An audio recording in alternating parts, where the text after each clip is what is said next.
Hello, Dr. Rana.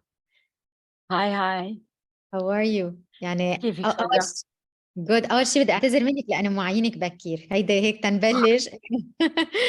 A big thank you for waking up that early for the Sira community. You're an amazing person, speaker, expert, and صراحة يعني I'm humbled. لا يعني we really بننطر هالمومنتس معك. كنت عم قلك مشتاقين لك وإن شاء الله نشوفك يعني with more topics, more talks with us.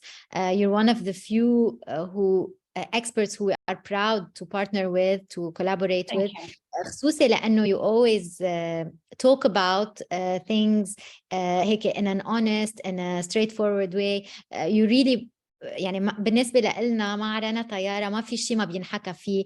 Everything is normal, everything is can be discussed. So and sexuality is one of them. Tonight people are attending and interested to know how the psychology views sexuality, what are the challenges يلي عنا إياها, كيف how do we embrace sexuality as individuals, وكيف هالsexuality منحافظ عليها أو منطورها within the couple.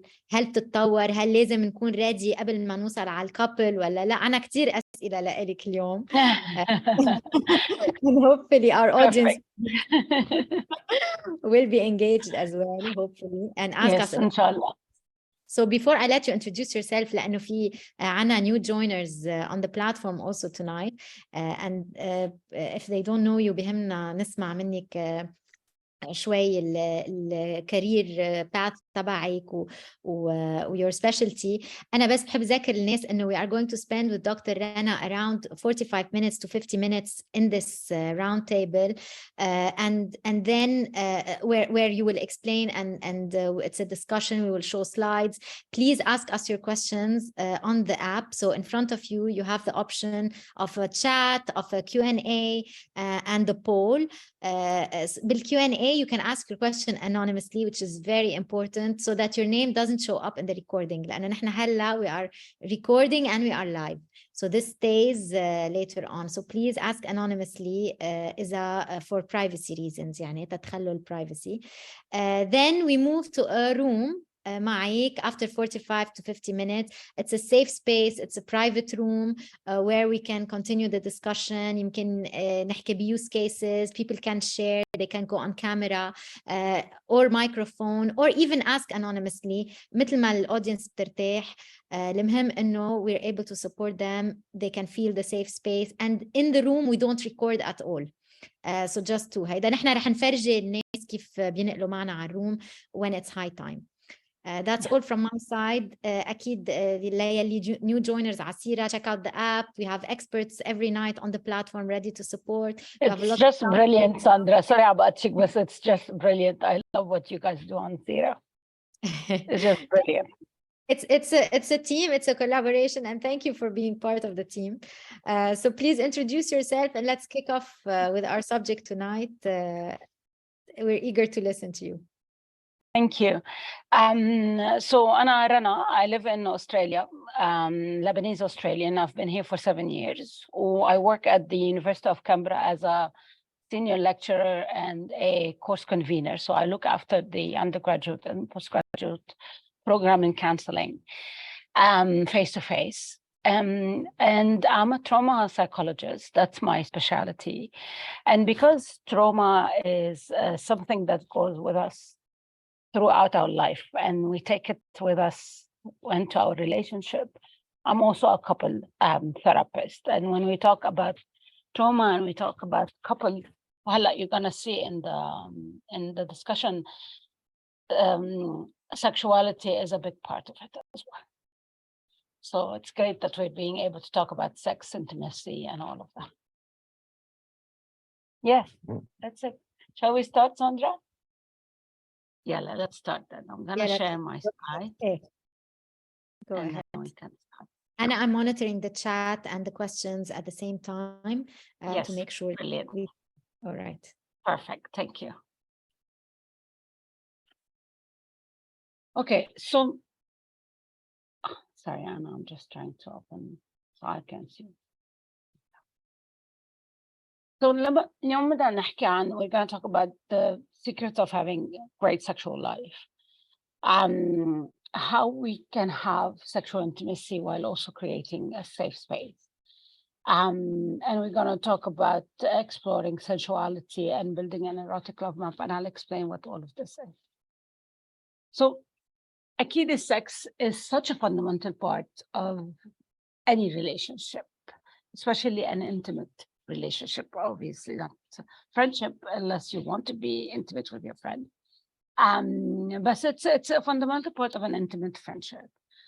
ونحن when we are in that space with that partner that we love and we want to be intimate with, one of the key things that we have to look after, one of the key things that we have to be aware of in order to have a good sex life, in order to have an enjoyable sex life, in order to feel that I can be whoever I want to be in this sex life, because being yourself, being comfortable, being happy, and really enjoying sexual relationship is important. And so in order to have all of this, you need to be able to create that safe space with your loved one. You need to feel that you have that safe space to communicate your desires, that safe space to be who you want to be, that safe space to enjoy this very intimate thing.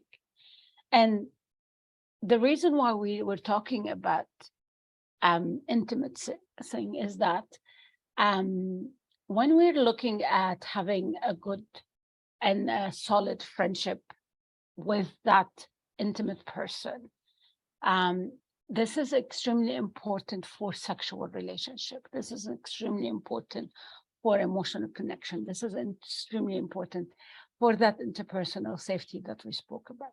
Sex is very important, right? But it's not always about sex. It's about feeling comfortable talking about sex. It's about feeling comfortable around lovemaking. They've done a study and they surveyed around 70,000 people from 24 different countries. And they found that in every country, couples report very identical steps, how they are able to maintain their happiness around the sex life. And believe me, and this is the funny thing, none of it had to do with what was happening in the bedroom. All right. None of what they reported was beneficial to their happiness around their sex life had to do with actual sexual intercourse or anything that happens in that aspect. And it's interesting because we forget sometimes that it all starts from within. It starts from the individual. It starts from what they have gone through in their life, what they have experienced, what they've heard. How many of us haven't heard the word aib when it comes, or this is a taboo when it comes to anything around sexuality, sexual intimacy, sexual relationship, our body even. So when it comes to actually being able to be in that space with our partner, we feel shy. There's shame. There's a lot of shame around what I, first as a woman, desire, what I as a woman can and can't have. And even if I as a woman, I'm able to ask around this. And then for the men as well, there's this expectation, there's this pressure. You need to love sex.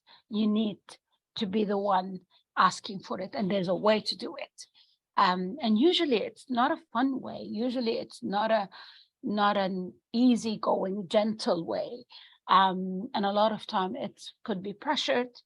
There could be demands. And it's about fulfilling a need for him rather than really enjoying this moment in a safe and intimate way. So our life experiences impact how we view this. When basically these 70,000 people that they were surveyed, this is what they realized they all had in common. Most of the ones that actually spoke about this connection before even going into the bedroom. And one thing they did is that they expressed the love for each other outside that space, sincerely, like really complimenting each other, having really weekly dates, possibly going on vacations if they can every now and then, but also showing their love and affection deeply to each other outside of that space, for no reason, really, like kissing for no reason, showing public display of affection, holding hands, cuddling while they're watching TV on a day-to-day basis. And this actual connection that's happening between the two. And for those who might consider, but we have kids, we have kids. Yes, it's all right to show public affection in front of your kids, as long as there are boundaries around what you're showing them. It's actually not just all right, it's so beneficial for the kids to see that you have a healthy, loving relationship with your partner. It's so important for them to see that actually kissing your partner is part of life, and it's nice, and it's not aib, and it's not a taboo. And we hold hand and we cuddle, and you can come and join the cuddle. We can all cuddle nicely as a family. And it's such a beautiful thing. Obviously, there are limitations into how much I can show my kids, but there are certain things that are okay and actually a must. The second thing that they do is that they talk openly about sex, right? There's no shame in using intimate sexual words. They talk openly about how to enhance their sexual intimacy. There's no fear about coming and saying, listen, this is what I liked you to do. Is that something you would consider? I know you're not a big fan of this, but I was wondering if you're happy to give it a go. And if you still don't like it, then you let me know and I'm willing to stop. Let's try something new together, and then experiment.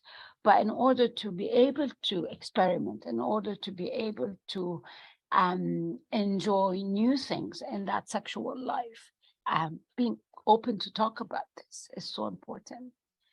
But even before getting this, and this has to do with, again, you as a person before meeting your partner, before getting with your partner. Have you ever been able to actually talk about sex? Are you willing to talk about sex? Is it something you're worried to talk about because of perception? Is it something you're worried about because you've been told, don't go there, this is not okay? And that gender stereotype that men want sex more than women. And therefore, me as a female, if I come and I ask my partner about something that I desire or that I actually even want to have sexual intimacy with them, are they gonna look down on me? If I tell them I have had sexual experiences, not necessarily if I'm someone who's religious and don't believe in sexual relationship before marriage, or well, not even religious, but just don't believe in sexual relationship before marriage, but have had sexual intimate moment with someone else, will that mean that my partner will look down on me? If I even know about what I'm talking, right? My first day with my husband and I go and tell him I enjoy this and that, will I be looked down upon? Because how do you know of this? Right? How do you know of this? Why do you know about that? And this fear, again, that comes because of society, because of gender role, because of gender expectations, because of how we grew up, because of culture, because of religion, you name it, stops us from really expressing our sexual desires, our sexual needs to our partner. And that's a big problem. So knowing that I can actually respond and I can ask and say what my needs are, and I can actually respond to the other person's need as often as I want and as often as I can, as long as I'm doing it in a respectful way, as long as I'm respecting boundaries, is so important. And the last thing they found out that these couples also did was they actually played together, and on all sorts of level. They really had fun together. Again, outside the bedroom, we're talking about outside the bedroom. And realizing that you can be silly with your partner, realizing that you can just have fun with them, again, enhances the sexuality or the sexual intimacy in the bedroom. And it becomes more satisfied. Sorry, Dr. Rana, if we can ask Yes. a question. Yes, please. طب بما انه بنعرف انه this is the playbook and that, as you said, sex starts outside the bedroom and Yes. the quality of our relationship affects the sex life we're having in the couple. ليش Yes. أكتر couples بيعانوا وأكتر المشاكل in the couple are related to sex؟ يعني it's one of the بيقولوا sex, money, power هن top 3 يمكن couples بيتخانقوا عليهم. So Yes. if you know that this is the playbook, why do you Yes. think we don't do it well? هل لأن العيب society still shames us. Yes. It's هيدا العيب, Sandra. Okay. Society still shames us. We're not allowed to talk about it. لأنه that gender stereotype. لأنه في expectation on what we can and can't say. لأنه we've been told, no, this is not okay. And even I have so many couples that come and see me. And mind you, the woman is the one that might open up the question around sex and intimacy and say either she's happy or not happy, or it's happening or not happening, whatever that is. Not the male, because she might feel, because maybe I'm a woman and she feels more comfortable talking to me about it. Mm-hmm. But still, when she does, my response always shocks them. My answer always goes like, oh, you're actually talking about this openly in front of my husband and you're okay with it? But you asked me. But you asked me. You wanted to know more about this. So why you don't want me to answer your question? لأنه في هالعيب إنه even me asking you was not okay. So هل yes. بتشوفيها كمان بمجتمعات، يعني is it just our societies يلي العيب فيها أكتر ولا كمان بمجتمعات يعني maybe in Australia Yeah. and the US, is it the same Yeah. also everywhere, this It's عيب؟ different. So نحن عنا it's more of a عيب. In other societies, it's not a hype to talk about it, but it's how you talk about it.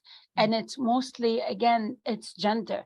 So even if I can't talk about it to my husband, there are certain things as the female I'm not allowed to ask about. There are certain things as a female I'm not allowed to request. There are certain things as a female. Or there's this, again, this as a male, I have to take control. And believe me or not, and this is the funny thing, the expectations of the gender expectation is harsher on male. صح. Why? And this is funny because, again, we think, how many of you here don't think that all men want sex more than women? Men have that desire and that urge to have sex more than women? And it's not true, they don't. But they've been pressured to be like that. A lot of men maybe don't want a sexual relationship every day.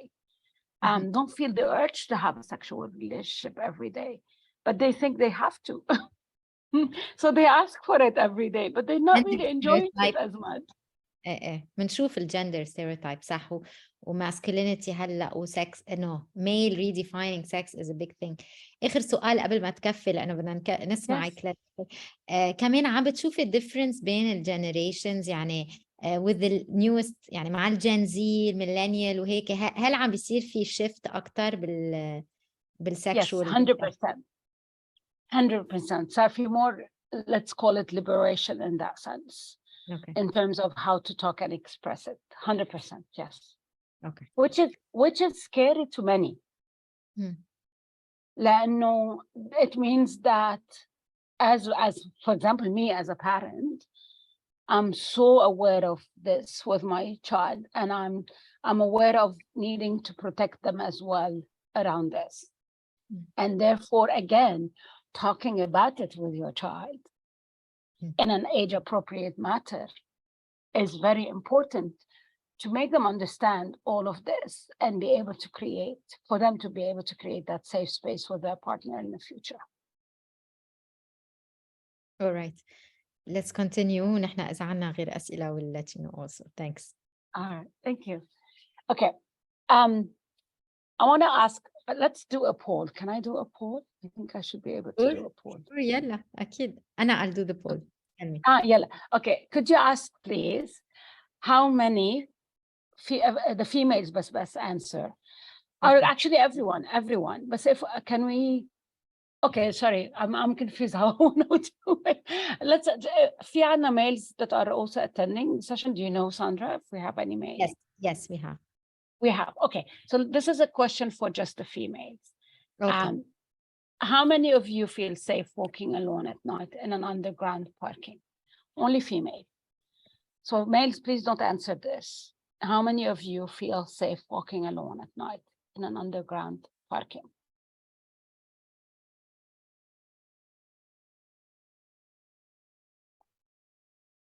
Okay.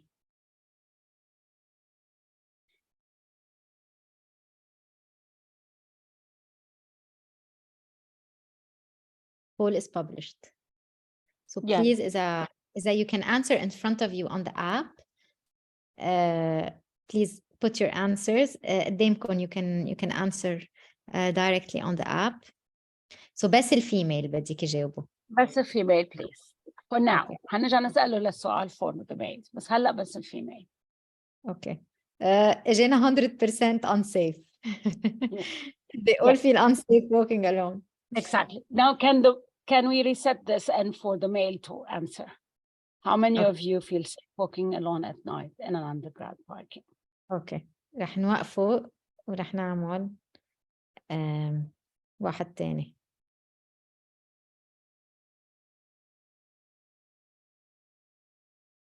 Okay, so هلا بس الميل. Yes, please. Okay.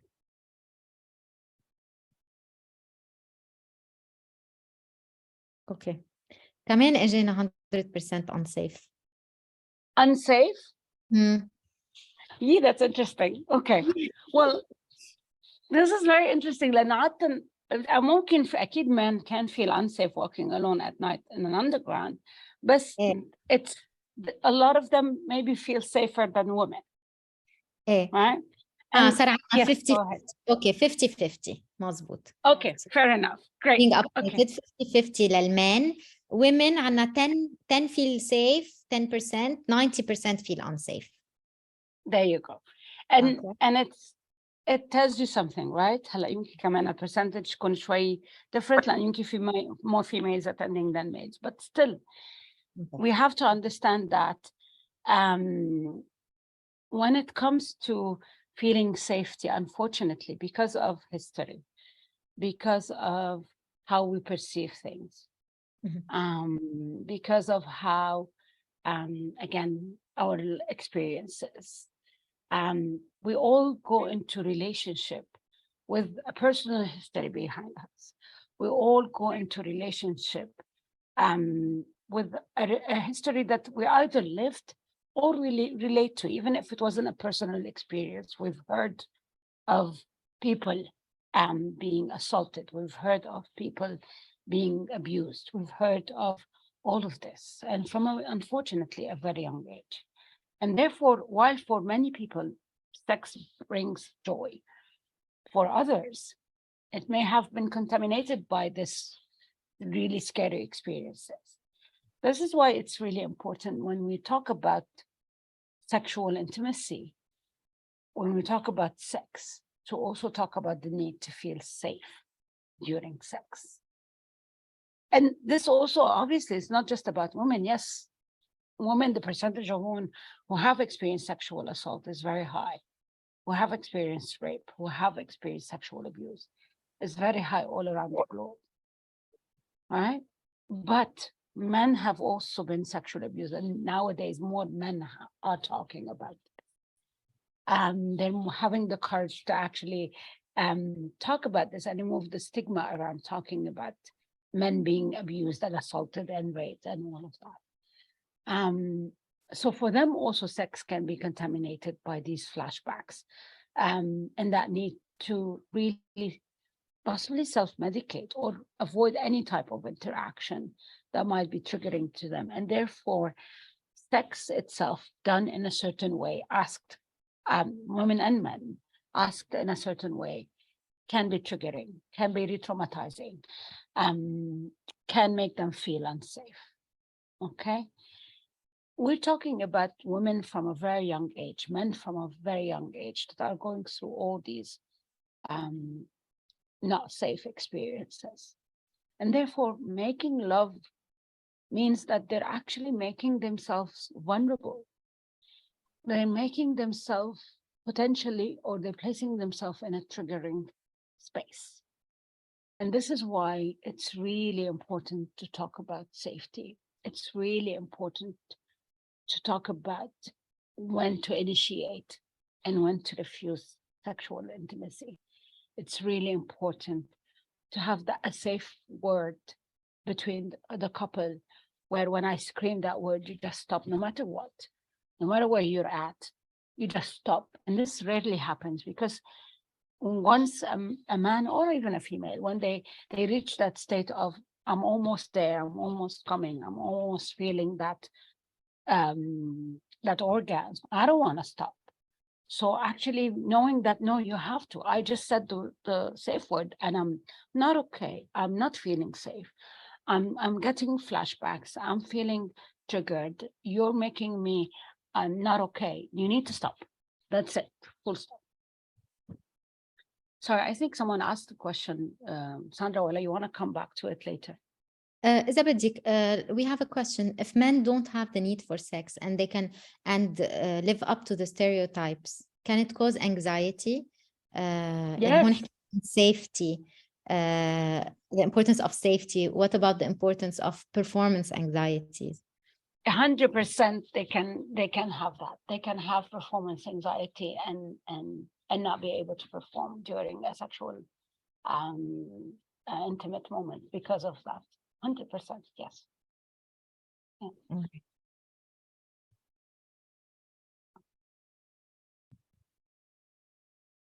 All right. So when you talk about how to say yes or no, or who should initiate and how they should initiate, also talk about it. It's really important to talk about it at a time when you are not rushed and when you both feel rested, when you both feel calm enough to do so. So choosing the when and the where is very important when it comes to having discussion around who and how to initiate and when to refuse. Okay.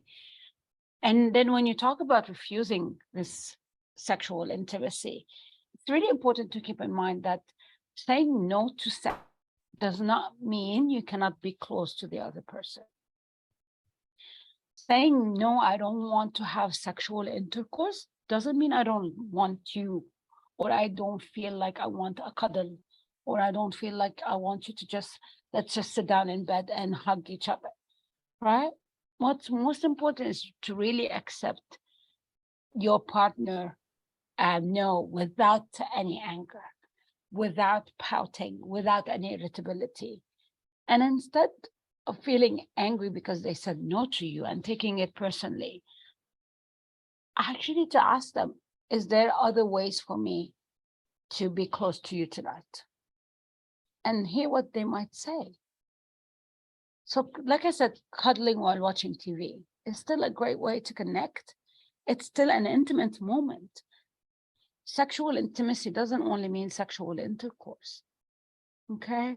Walking together and holding hands, giving each other foot massages, rubs, whatever. This is still physical and sexual intimacy, and it's great. And therefore be honest and open with each other around your needs, but also around these negative experiences, so that the other person knows it's not about them. Okay, so they know that I'm not doing this because I don't like you. I'm doing this because at the moment I'm not feeling safe for whatever reason. And therefore I need that space. but you don't have to, in that sense, go into every detail about what has gone with you if you don't want to. You can, obviously, if you want to, but just enough to make them realize what is happening, to make them understand what's happening. And also, if you are hearing about your partner past experiences, don't push them to tell you more. Don't push them to share with you more about what has happened. It's important to maintain these boundaries, because one of the reasons they actually don't want to be in that space is that these boundaries were violated at some point. And you pushing them to talk about these experiences means that you are violating these boundaries once more. Can you imagine how traumatizing this is? هون دكتور رنا بتشوفي أكتر مثلا one gender مثلا usually it's the males who initiate أكتر من الفيميلز، شو الإكسبكتيشن؟ هل في وين بتشوفي مشكلة إنه إذا دايما we are refusing sex this is a problem، أو most of the time we are refusing sex this become يعني بهالفيز what are red signs or red flags لازم ننتبه لها؟ So obviously it's again based on gender stereotype as society, we think the man is the one that needs to initiate all the time, and that's not true. Okay. So here, if you're someone who doesn't like to initiate a sexual relationship, mention it to their partner. And if you like to initiate sexual relationship, also talk about it to your partner. If you're someone who likes to have a bit of both as well, yeah, it's very, communication is key. Communication is really key. Sorry, Sandra, what was the second part of the question?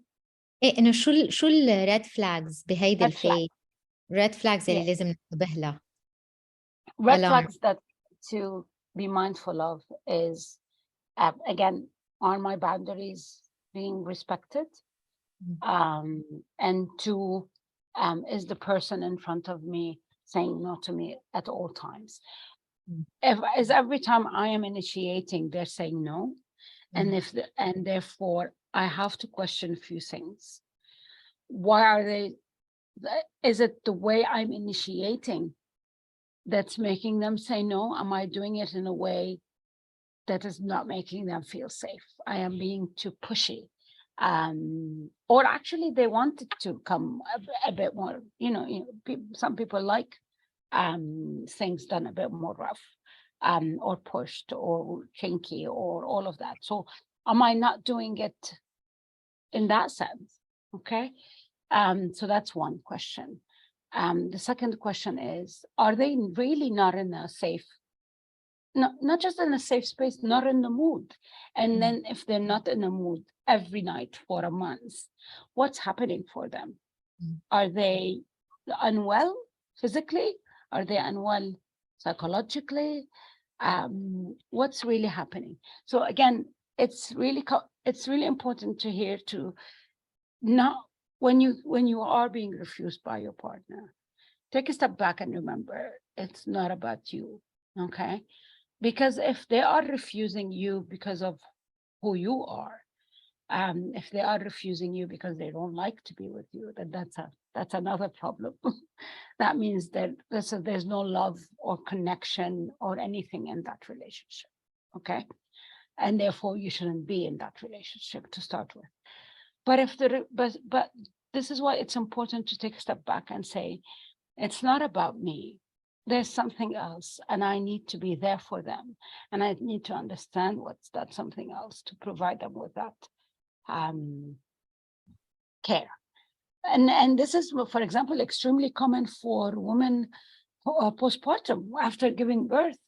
They don't want to be sexually intimate with their husbands because they just gave birth to a baby through that area, the vulva, where the vagina, where it's the place for intimate sexual intercourse.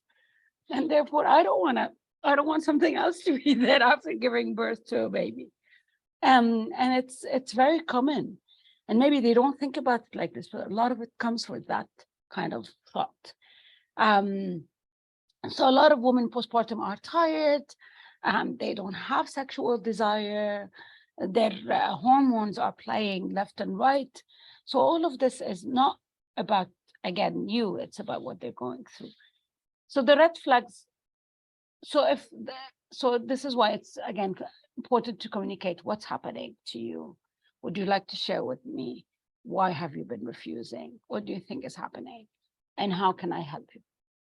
And again, and again, this is something very important. Sexual intimacy is important for a relationship.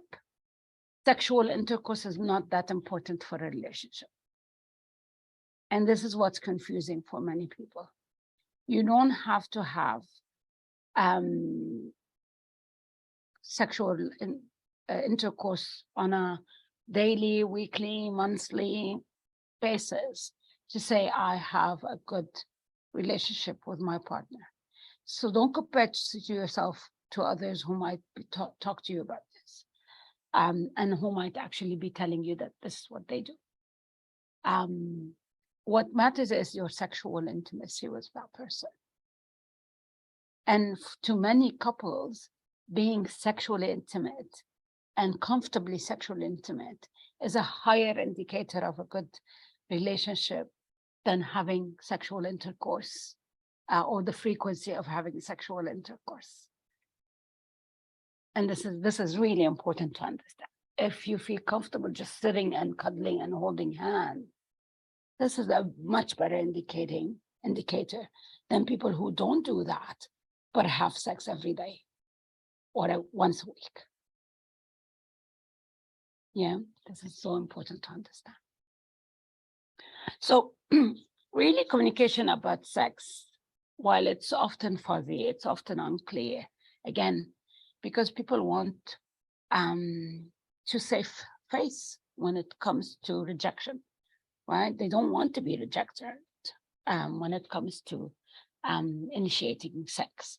And therefore, they don't communicate around this, but it's actually important. When we communicate clearly about sexual intimacy and affection, we're more likely to accept the refusal. Okay. So really, first and foremost, you have to decide on how you prefer to communicate your physical desire for one another. And then you create a method for refusing sex that is gentle, that is respectful, and that is not hurtful to the other person. When we don't give a reason for why we don't want to be in that moment with that person, many people will fantasize about what their loved ones are not saying. And therefore, these thoughts, these negative thoughts are not pleasant. They go around the fact that they start to consider that I'm not a lovable person. I am clumsy, I am awkward, I am physically unattractive. And it goes both ways, females and males, they all think that. So saying no gently is extremely important to not hurt the other person's ego. And therefore really crucial to a happier sex life. Because imagine the following. Imagine as a female, every time my husband or my partner is asking for sexual intercourse, I'm saying no to them and I'm not giving any reason for what's happening for me. And then just every night I just say, I don't feel like it. I don't feel like it. I don't feel like it. That other person will get to a time where they don't even want to ask me about sexual intercourse anymore. And then therefore, or being sexually intimate, and then therefore may impact anything else in that couple's life. Okay. Whereas when I say what's happening, when I give a reason for the no, this is then it makes them realize that it's not about them. One way I tell couples to do this is by using a scale. So when you actually initiate sex, you can even ask that person, like, how much are you in the mood? 0 to 10, how much are you in the mood to have sex? 5. Yeah, because I'm really tired. I was at work all day, and I keep thinking about this paper that I haven't marked. Oh, I don't know. I'm creating random stuff here. And it's really impacting my mood to do anything.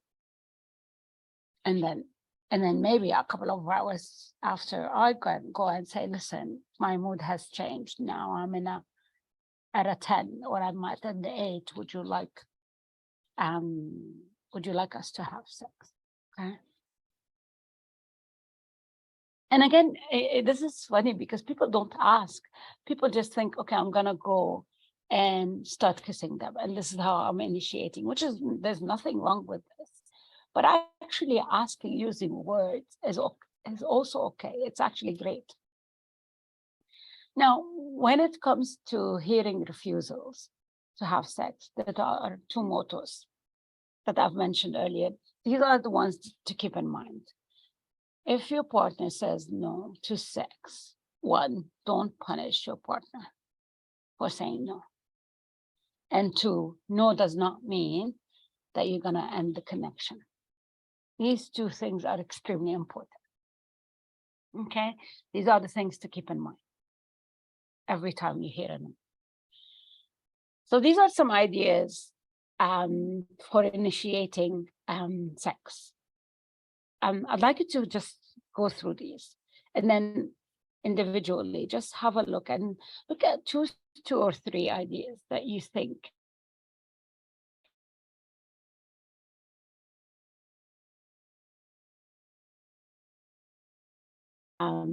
you really enjoy, and they're a good way for you. I've heard about this, or I've learned about this, and I would love. Can you still hear me? Because it just gave me that the connection is unstable. Yeah, we can hear you. Okay, great. Thank you. And then actually say it would be a really good idea if you actually, when you want to initiate sex, to come and rub my back in a circle, and that will indicate to me that this is what you want, or you'd like that, or kiss my neck, and tell me that I want you. And these things will kind of let me know that this is where you're at, and then I can actually either go along with it or gently refuse. Okay, or even add something to that list. I don't know. I mean, these are not limited. The list is not limited to these 6, 7 points, obviously. But the key here is really talking together about it and understanding each other's needs. Yeah, this is the key in here. Okay. And then these are some ideas around refusing sex gently. Okay. Again, try to arrive to 1 method for gently refusing sex that you both like. Yeah, and this is very important. If you have different ideas, that's fine. Just create a method that, again, make you feel safe, and that the person is understanding that this is their way or your way to say no. Okay. Again, the key is talking about it.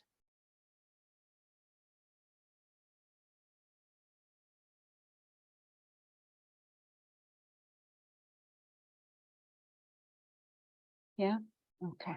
We're moving on.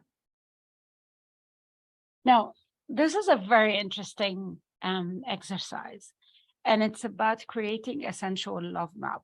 In couple therapy, when we talk about love map, we talk about asking question to the person around their life, okay, around their experiences, around what they like, what they dislike, how they have done few things in life, what shows they've watched, a lot of things that have to do with their experiences of life in general. Okay, so that's creating love maps. But when it comes to creating sensual love map, it actually is about touch. It's not about answering question.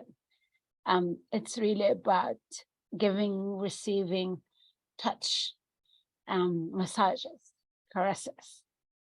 And this is a great way to explore your sensuality and that of your partner, because you're then understanding what you like about being touched and what you don't like about being touched, where you like to be touched and where you don't like to be touched.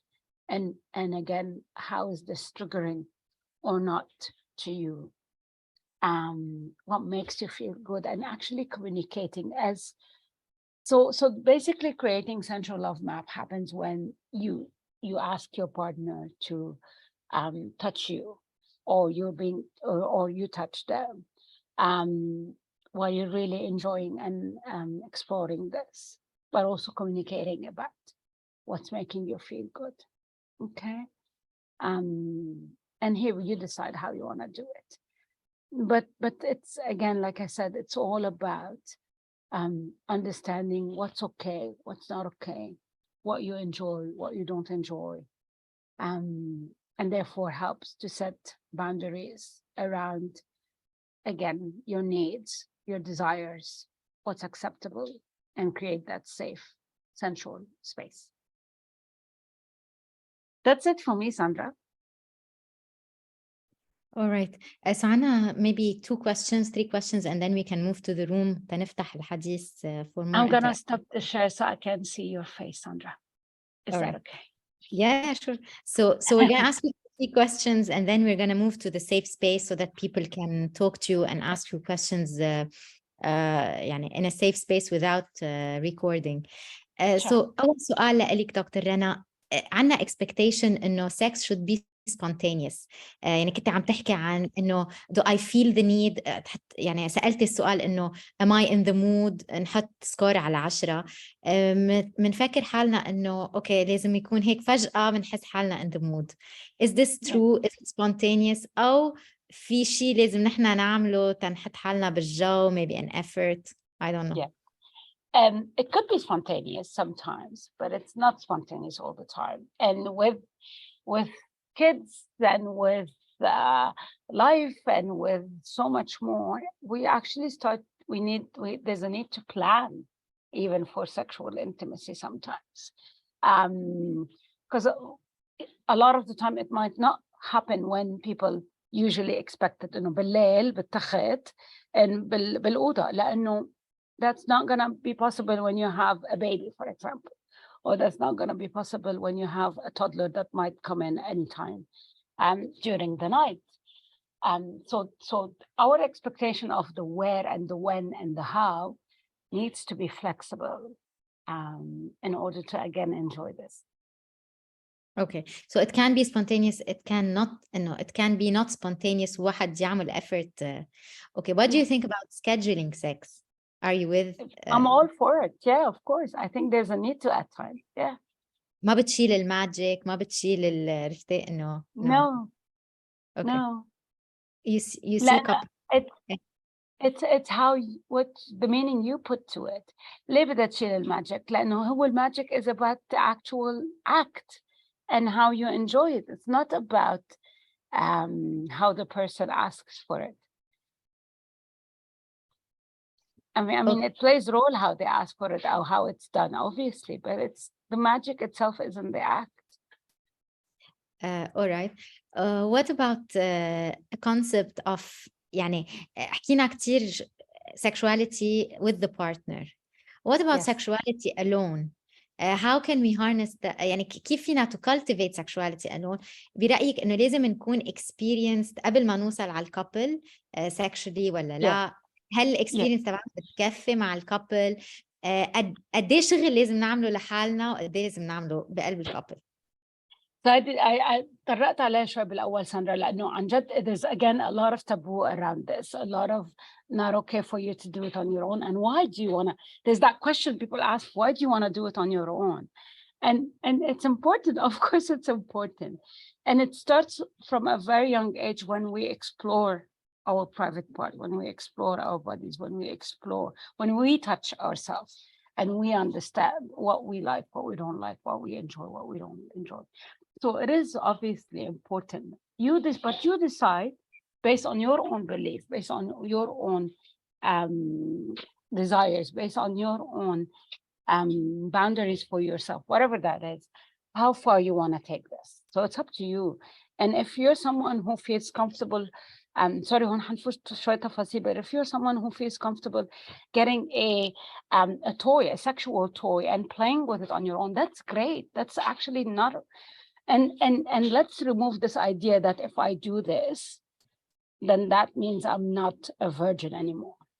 Because being a virgin is not about like, it's not about a hymen being broken. There's no such a thing. So touching yourself and pleasuring yourself, for men, it happens more often. It's normal. It's expected. They masturbate and they do it and they touch themselves and that's it. Whereas they could actually even explore it in so many different ways. But for women, لأنه there's that taboo around, again, virginity and what you can and you cannot do. And if you're experienced in any way or even understand your body, that means, you know, you're a bad woman for whatever reason. And that's not true, because one, you don't lose your virginity by touching yourself down there, no matter what you do, because there's no such thing as breaking the hymen. If the hymen doesn't kind of break it, does. And so that's really important to understand. Alright. So في concept بنسمعه كتير إنه we have breaks and we have accelerators بالsexuality. إنه في أشياء يمكن إذا بنعملها أو نفكر فيها، يمكن إذا رجعنا من الشغل تحممنا، أعطينا وقت for self care, massage. These are accelerators for wanting sex. Yes. يمكن breaks مثلا إنه لا هلا بدي أهتم بالبيبي، أو مثلا I don't feel good in my body، أو accelerators بتوقف لنا هالإحساس بالintimacy بالsexuality.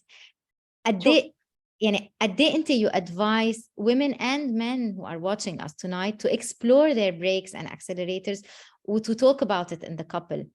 Very much. Yani, this is what you need to communicate. This is what you need. This is what I like. This is what I would like when you come and initiate sexual intercourse. Could you please do it like this? Could you please make sure that I am in the right space? Don't ask me if I just came back from work and you know that for me taking a shower and resting is important before I do anything. Don't come and ask me as soon as I walk in the door. This will put me off, for example. So all of this, it's extremely important. Alright. نحن رح ننقل معك هيك maybe we can take more questions from the audience in a more intimate space, more safe space. So Anna, I'll just show how we move to the room. So if you can see in front of you on the app, عندكم reception, round table, عندكم rooms, there's a live هلا, so you press on rooms ورح تشوفوا إنه we created a safe space, a room اسمها embracing your sexuality. رح نبلشها نحن هلا. مثل ما فسرنا إنه in the room we don't record. You can speak up anonymously, تسألوا الأسئلة اللي بدكم إياها، تحكوا مع دكتور رنا. You can raise your hand and use the microphone or the camera. ما بنقشعكم وما بنسمعكم إلا إذا أنتم بدكم, unless you raise your hand, and you can still ask anonymously or on the chat. So let's continue our discussion, Dr. Rana. Let's move to the room and take in questions. Thank you so much for this Thank you so much. informative session. Thank you.